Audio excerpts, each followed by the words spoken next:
Meus amigos, minhas amigas, eu quero nesta oportunidade cumprimentar você com a doce e meiga paz de nosso Senhor e Salvador Jesus Cristo. Que a bênção de Deus, a bênção da presença gloriosa do Altíssimo esteja na tua vida e na vida de toda a tua família. Que a graça de Deus se manifeste de uma maneira plena, de uma maneira completa no teu viver. Ezequiel capítulo 18, versículo 20, a palavra do Senhor nos fala da seguinte maneira: a alma que pecar, essa morrerá. O filho não levará a maldade do pai, nem o pai levará a maldade do filho. A justiça do justo ficará sobre ele, e a impiedade do ímpio cairá sobre ele. Basicamente, esse texto sagrado está falando da responsabilidade individual.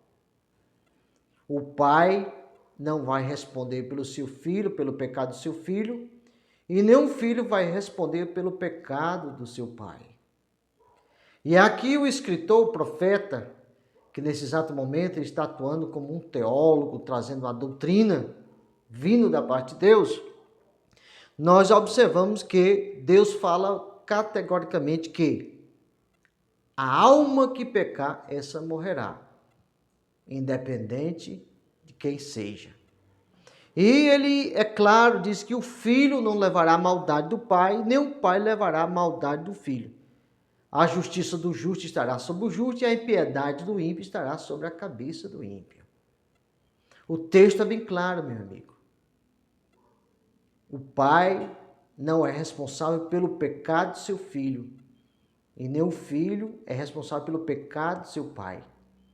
Aquele que peca, aquele que desobedece a Deus, há de arcar com as consequências, com as suas consequências diante do Senhor. Aí o versículo 21 diz assim: mas o ímpio, se ele se converter de todos os seus pecados que cometeu, e guardar todos os meus estatutos, e fizer juízo e justiça, certamente viverá, não morrerá. Então, se o ímpio, a partir do momento, ele toma uma decisão de se arrepender do seu pecado e se converter a Deus, a sua impiedade, a sua injustiça é cancelada, é perdoado. E a partir daquele momento, ele deixa de sofrer o pecado, a consequência do pecado, e vai receber de Deus as benesses do perdão do Senhor. E o versículo 22 diz assim: de todas as suas transgressões que cometeu não haverá lembrança contra ele, pela sua justiça que praticou, viverá. Então, tomou a decisão, vivia no pecado, vivia na impiedade, mas tomou a decisão de se converter a Deus, se arrepender do seu pecado, se converter ao Senhor, à palavra e viver a palavra.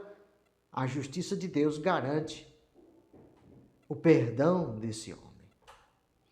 E no versículo 23 diz assim: desejaria eu de qualquer maneira a morte do ímpio?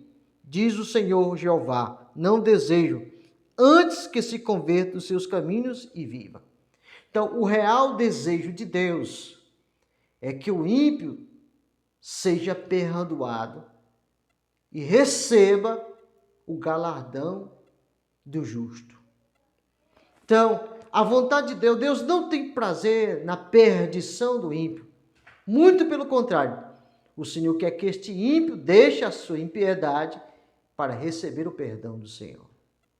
Aí o versículo 24 diz o seguinte: mas desviando-se o justo da sua justiça, e cometendo a iniquidade, e fazendo conforme todas as abominações que faz o ímpio, porventura viverá? De toda a sua justiça que tiver feito não se fará memória. Na sua transgressão com que transgrediu, e no seu pecado com que pecou, neles morrerá.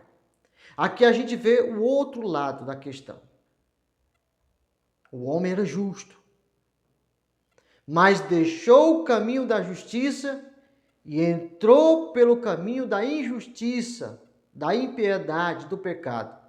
Diz a palavra de Deus que todos os anos de vida que ele viveu na justiça de Deus, agradando a Deus, será esquecido, não será levado em memória.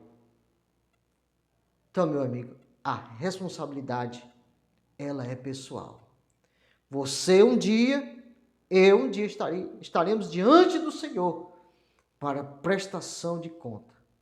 Cada um dará conta de si mesmo ao Senhor. Então, o que nós devemos fazer? É estarmos debaixo da graça de Deus. Se converter ao Evangelho, viver o Evangelho, para que a bênção do Evangelho, a bênção de Deus chegue nas nossas vidas e permaneçamos no Evangelho. Jesus é bem claro, aquele que perseverar até o fim será salvo. Tem que permanecer no Evangelho por toda a vida. Seja fiel até a morte para que você consiga a coroa da vida. Fique com essa palavra. Medite.